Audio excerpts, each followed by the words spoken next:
Selamat sore semuanya.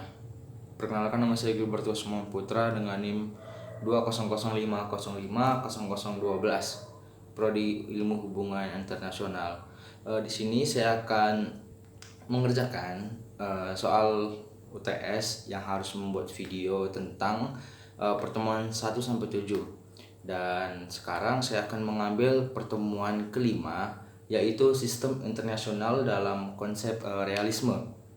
Yang pertama, saya akan menjelaskan tentang realisme dan sistem internasionalnya. Untuk pembukaannya, yaitu dunia merupakan tempat yang keras dan berbahaya. Yang kita tahu sendiri, jika kita lemah maka kita akan ditindas. Jika kamu kuat maka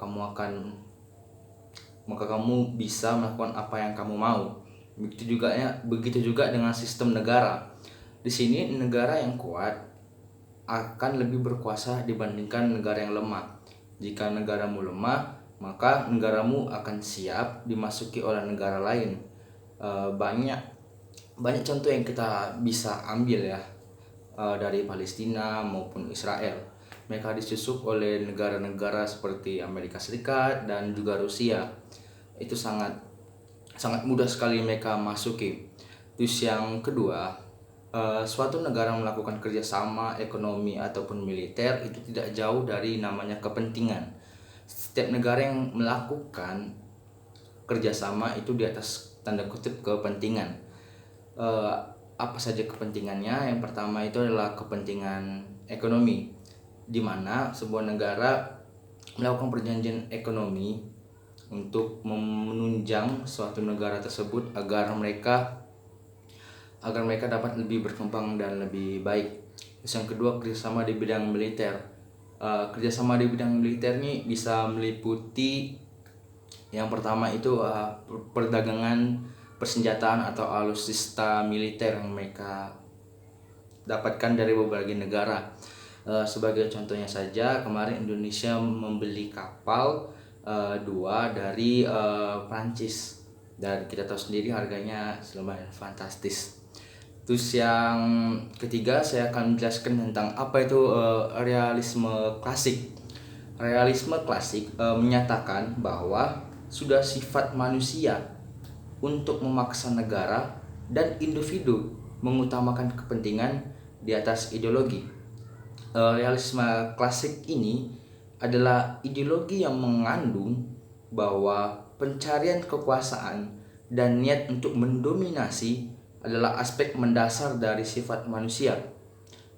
Realisme modern bermula sebagai bidang penelitian mendalam di Amerika Serikat sepanjang, dan setelah Perang Dunia Kedua, perubahan ini ikut dipengaruhi oleh para pengungsi Eropa, seperti yang diutamakan oleh Hans Morgenthau, realisme klasik dan modern. Terus saya akan menjelaskan tentang realisme liberal. Mazhab Inggris percaya bahwa sistem internasional, meski strukturnya anarkis, membentuk perkumpulan-perkumpulan negara yang norma dan kepentingannya bersama memungkinkan adanya keteraturan dan stabilitas yang baik daripada diberikan oleh realisme ketat. Contohnya kita lihat di sini adalah Uni Eropa. Uni Eropa itu menggabungkan segala negara Eropa ya, dan satu mata uang, jadi mempermudah perdagangan dan budaya mereka yang ada di sana. Terus saya akan menjelaskan tentang neorealisme dan realisme struktural. Neorealisme adalah berasal dari realisme klasik, namun bukan berfokus pada sifat manusia, akan tetapi berfokus pada struktur anarkis dan sistem internasional yang ada. Dan di sini negara adalah aktor utama yang tidak ada monopoli politik pada kekuatan di atas negara berdaulat manapun.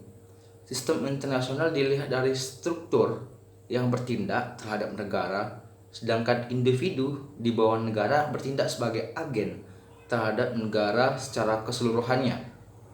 Meskipun neorealisme ini memiliki fokus sistem internasional yang sama, tetapi memiliki penekanan pada sifat permanen suatu konflik. Untuk menjalin keamanan negara harus bersikap menghadapi konflik, pembangunan ekonomi dan juga militer. Dan saya akan membahas tentang realisme neoklasik.